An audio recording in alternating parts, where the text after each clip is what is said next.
গত বছর জুলাই আন্দোলন, যারা বলা হচ্ছে ছাত্র জনতার আন্দোলন, আমরা এর আগেও আওয়ামী লীগ সরকারের আমল দেখেছি, বিএনপির আমল দেখেছি। এ পর্যন্ত স্বাধীনতার পর থেকে বিভিন্ন সরকারের উত্থান হয়েছে। কেউ স্বৈরাচার হিসেবে দেশ থেকে বিতাড়িত হয়েছে, কারো জেল হয়েছে, কেউ নিহত হয়েছে। আজকে বাংলাদেশের এই প্রেক্ষাপটে এসে জনগণের মাঝে একটি সেন্টিমেন্ট কাজ করছে। তারা একটা বিষয় অনুভব করছে যে মানুষের তৈরি করা এই বিধান দিয়ে আর মানুষ শান্তি পাবে না। এই বিষয়টা মানুষের মধ্যে ব্যাপক সাড়া পড়েছে। কিন্তু মানুষের তৈরি করা বিধান দিয়ে মানুষকে শান্তি দিতে পারবে না। পাশাপাশি এই চেতনা সৃষ্টি হয়েছে যে আল্লাহর দেওয়া বিধানেই পারে মানুষকে মুক্তি দিতে, কিন্তু সেই বিধানটার প্রকৃত রূপরেখাটা কি হবে, সেটা প্রয়োগ করবে কিভাবে, এটা উদাহরণ দিয়ে বুঝবেন। আমরা সবাই জানি নদীর মাছ খুব সুস্বাদু। এখন সবাই মিলে নদীর ধারে যেয়ে মাছ খাবো বলে ঝগড়া করছি, পানিতে লাফাইয়া পড়ছি, বিভিন্নভাবে কেউ জাল নিয়ে নামতেছে, কেউ বড়শি নিয়ে নামতেছে, এক একজন এক একভাবে করছে। সবাই চাওয়া হচ্ছে নদীর মাছ খাবে, কিন্তু প্রক্রিয়াটা তো, খাওয়াটা তো এভাবে প্রক্রিয়া না। এটাকে এনে ধরে পরিষ্কার করে প্রসেস করে টেবিলের মধ্যে যখন দেওয়া হবে রান্না করে, তখন আপনি খাওয়ার উপযুক্ত হবে। তাছাড়া তো নদীতে হাজার হাজার মাছ, সব মাছ কি খেতে পারবেন? আজকে ধর্মের নামে শত শত আদর্শ রয়েছে, ইসলামের শত শত দল, কোরআনের অনেক আয়াত, রাসূলুল্লাহর জীবনের অনেক ইতিহাস, এগুলো পড়ে পড়ে অনেক আলেম আছে, অনেক মুফতি আছে, অনেক পীর আছে, অনেক বড় বড় বই, ভলিউম ভলিউম বই লেখা হয়েছে। এখন এগুলো এক একজন এক একভাবে খেতে চাচ্ছে, কিন্তু এইগুলো খেয়ে যাই কারো বদহজম হচ্ছে, কেউ জঙ্গি হচ্ছে, কেউ ধর্মান্ধ হচ্ছে, কেউ গণতান্ত্রিক দলে রূপান্তরিত হচ্ছে। আসলে কেউই জনগণের সামনে ইসলামের একটি প্র্যাকটিক্যাল প্রয়োগ করার মতন, ব্যবহার করার মতন, সমাজের মানুষ মানার মতন, সমাজের সংকট দূর করার মতো করে এই সময়ের উপযুক্ত করে উপস্থাপন করতে সবাই ব্যর্থ হয়েছে।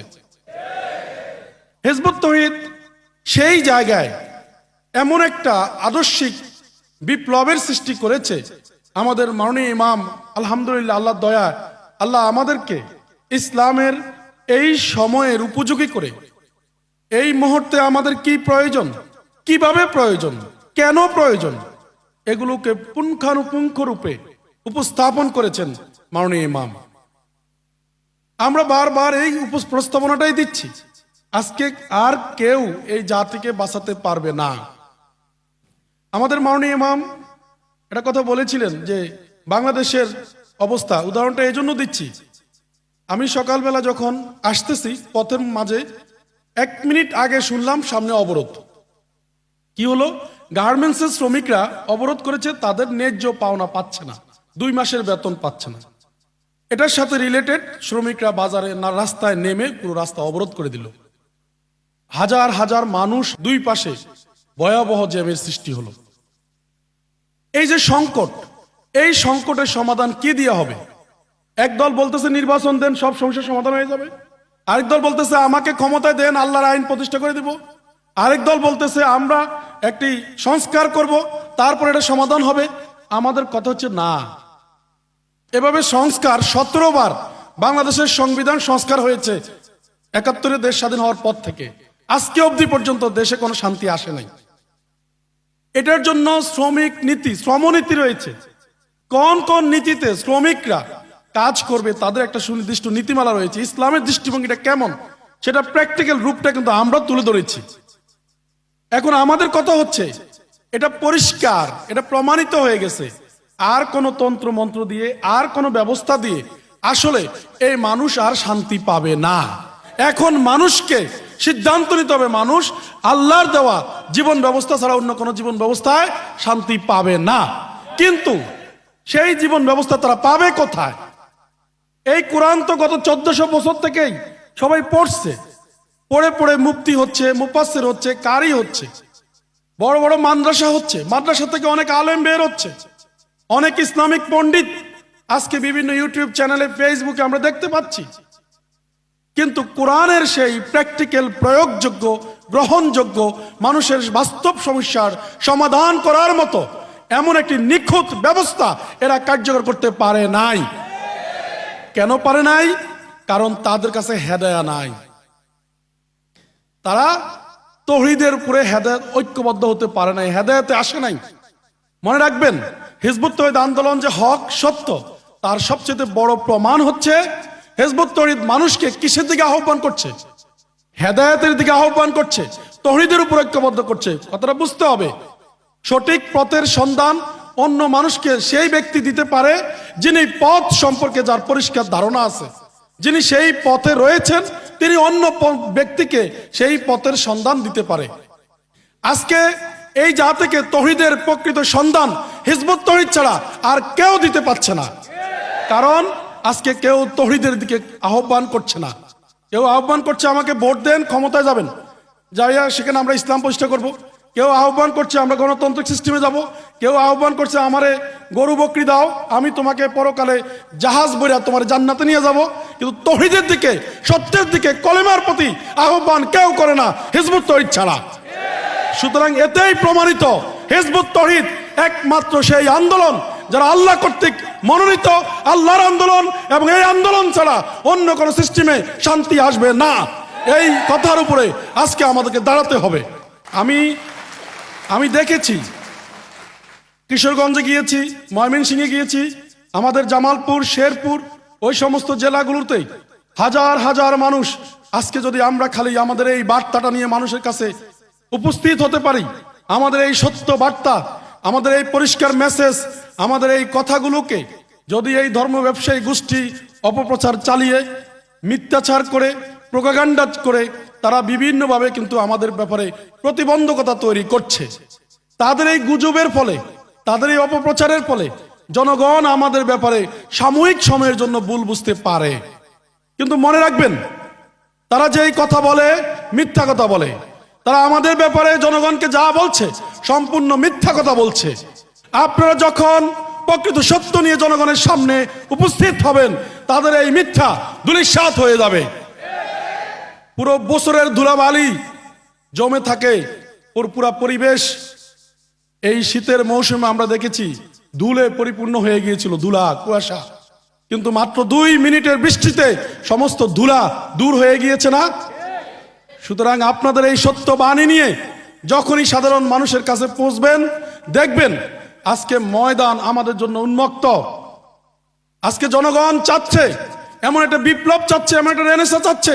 তারা আর ওই রাজনৈতিক ধান্দাবাজ নেতাদের বিশ্বাস করে না, তারা ওই ধর্ম ব্যবসায়ীদেরকে আজকে আর বিশ্বাস করে না। তাদের প্রতি তাদের জনগণের ঈমান নষ্ট হয়েছে। তারা জনগণের ঈমানকে হাইজ্যাক করে নিয়ে বিভিন্ন জাতি বিনাশী কর্মকাণ্ডে লিপ্ত করিয়েছে, যার কারণে আজকে তাদের থেকে জনগণ মুখ ফিরিয়ে নিয়েছে। এটা প্রমাণ দেখেন না? মাঠে দেখেন না? তাদের কাছ থেকে জনগণ মুখ ফিরিয়ে নিয়েছে। ওই দাপ্পাবাজি রাজনীতি যারা করেছে, তাদের কাছ থেকে জনগণ মুখ ফিরিয়ে নিয়েছে।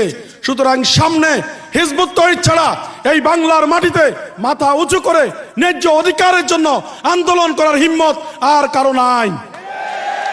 সুতরাং এই সময়ের মধ্যে যারা এই সত্যের সন্ধান পেয়েছেন, এই মুক্তির বাণী পেয়েছেন, মাননীয় ইমামের সেই আহ্বানে সাড়া দিয়ে যারা ঐক্যবদ্ধ হয়েছেন, মনে রাখবেন সামনে এই জাতির ধ্বংস অনিবার্য, ধ্বংস হবেই। যদি ধ্বংস না হয় তাহলে সত্য প্রতিষ্ঠা হবে না। ধ্বংসের আহ্বান করেছিল, ধ্বংসের বার্তা, সতর্ক বার্তা করেছিল নূহ আলাইহিস সালাম। উনি ওনার জাতিকে বলেছিলেন তোমরা সতর্ক হও, তোমরা আমার হুকুম মেনে নাও। ওনার জাতির অধিকাংশ জনগণ ওনার সত্য মেনে নেয় নাই। তাই বলে নূহ আলাইহিস সালামের অনুসারীগণ যারা নূহ আলাইহিস সালামের কথা শুনেছে, তারা নৌকা তৈরি করে সেই ধ্বংসের হাত থেকে কিন্তু তারা বেঁচে গিয়েছে শুধু একমাত্র নূহ আলাইহিস সালামের কথা অনুসরণ করার কারণে। লূত আলাইহিস সালামকে আল্লাহ পাক রব্বুল আলামিন বলেছেন তুমি আজকে রাত্রের মধ্যে তুমি এই শহর ত্যাগ করো। এরা অতিমাত্রায় তারা সীমা লঙ্ঘন করেছে, সুতরাং তাদের বিনাশ অবশ্যই হবে। উনি সতর্ক করেছিলেন সেই জাতিকে। তারা যারাই সেই নবী করিম সাল্লাল্লাহু আলাইহি ওয়াসাল্লাম সেই লূত আলাইহিস সালামের সতর্ক বাণীকে গ্রহণ করেছে, শুধু তারা ব্যতীত আর সবাই ধ্বংস হয়ে গিয়েছে। ধ্বংস হয়ে গিয়েছে না? সুতরাং আল্লাহর মনোনীত ইমাম আজকে সমস্ত পৃথিবীর মানব জাতিকে সতর্ক করছে, তোমাদের এই গণতন্ত্র, তোমাদের এই সমাজতন্ত্র, তোমাদের এই রাজতন্ত্র আজকে তোমাদেরকে আর শান্তি দিতে পারবে না। তোমরা আগামী দিনে ধ্বংস হবে। অনিবার্য ধ্বংসের হাত থেকে বাঁচতে হলে তোমাদের একটি মাত্র পথ রয়েছে, তোমরা আল্লাহর হুকুম ছাড়া কারো হুকুম মানবা না। এই কথার উপরে আজকে আমরা ঐক্যবদ্ধ হতে হবে এবং এই সত্যকে পৃথিবীতে প্রতিষ্ঠার জন্য আমরা যদি সংগ্রাম না করি, আমরা যদি ঝাঁপিয়ে না পড়ি, তাহলে সেই সমস্ত কাউমদের মতন আজকে আমাদেরও সামনে ধ্বংস অনিবার্য, কেউ বাঁচাতে পারবে না। সুতরাং এই সত্য যখন আমরা পেয়েছি, এই সত্যের পথে আল্লাহ আমাদেরকে উঠিয়েছেন, হেদায়েত আল্লাহ আমাদেরকে দিয়েছেন, সুতরাং আমাদের দায়িত্ব হয়ে পড়েছে বাকি সমস্ত মানুষকে এই সত্যের আহ্বান পৌঁছিয়ে দেওয়া এবং আল্লাহর দেওয়া এই বিধানকে আল্লাহর জমিনে প্রতিষ্ঠা করে সমস্ত রকম অন্যায় অবিচার অশান্তিকে দূর করে শান্তি প্রতিষ্ঠা করার একমাত্র দায়িত্ব এখন আপনাদের সবার, আমাদের সবার। সুতরাং আমরা ঘরে বসে থাকতে পারি না। আমরা শপথ নিয়েছি, আমরা হিজবুত তওহীদের সদস্যগণ শপথ নিয়েছি, আমরা এই বাংলার মাটিতে প্রয়োজনে জীবন দিব, তবু আমরা উদ্বাস্তু শিবিরে যাব না। আমরা ইরাক, সিরিয়া, আফগানিস্তানের মতন এই বাংলার মাটিকে হতে দেব না। সুতরাং সেই সাম্রাজ্যবাদী পরাশক্তি, যারা সেই দাজ্জালীয় শক্তি, যারা তাদের দাজ্জালীয় তাণ্ডব লীলা চালিয়ে সমস্ত বিশ্বময় আজকে অগ্নিগুলোকে পরিণত করেছে, সেই দাজ্জাল আজকে তাদের লোলুপ দৃষ্টি পড়েছে, সেন দৃষ্টি পড়েছে, তারা আজকে বাংলার মাটিতে তারা কামড় বসাতে চাচ্ছে। আমি এই কথা বলতে চাই, সম্মানিত ভাই ও বোনেরা, আজকে যারা এই মিটিংয়ে উপস্থিত হয়েছেন, আমরা দাজ্জালের সেই কামড়ে তাদের দাঁত ভেঙে দিতে চাই ইনশাআল্লাহ। আমরা চাই দাজ্জাল যেভাবে ইরাক ধ্বংস করেছে, সিরিয়া ধ্বংস করেছে, আফগানিস্তান ধ্বংস করেছে, এই বাংলার মাটিতে তার পদতলি দেওয়ার সাথে সাথে এখানে তার কবর রচনা হবে ইনশাআল্লাহ। এই প্রতিজ্ঞা নিয়ে, এই শপথ নিয়ে আল্লাহর মনোনীত ইমামের নেতৃত্বে হিজবুত তওহীদের প্রত্যেকটা মুজাহিদাকে আমি উদ্যত আহ্বান করছি, আসুন আমরা আজকে জীবনের বাজি রেখে আজকে শপথ করি, এই বাংলার মাটিকে যাবতীয় সাম্রাজ্যবাদীর পরাশক্তির হাত থেকে রক্ষা করার জন্য আমরা জীবন হাতে নিয়ে দাঁড়াই। আমরা জিহাদ করব, আমরা শহীদ হব, আমরা বিজয় লাভ করব। মনে রাখবেন, আগামী দিনের বিশ্ব হবে হিজবুত তওহীদের। আপনারা সামনে অগ্রসর হবেন, সামনে আমাদের জন্য বিজয়, সামনে আমাদের সমৃদ্ধি, আমাদের ঐক্য, জাতির সম্মান এবং সামনে আমাদের জন্য জান্নাত। এই সত্য পাওয়ার পরে যদি বসে থাকেন, সেই পিছনে রাজনীতির নামে হানাহানি, নারীদের ইজ্জত লুণ্ঠন, দুর্নীতি, ঘুষ, মানুষ হত্যা, অনৈক্য এবং পরিণাম হবে জাহান্নাম।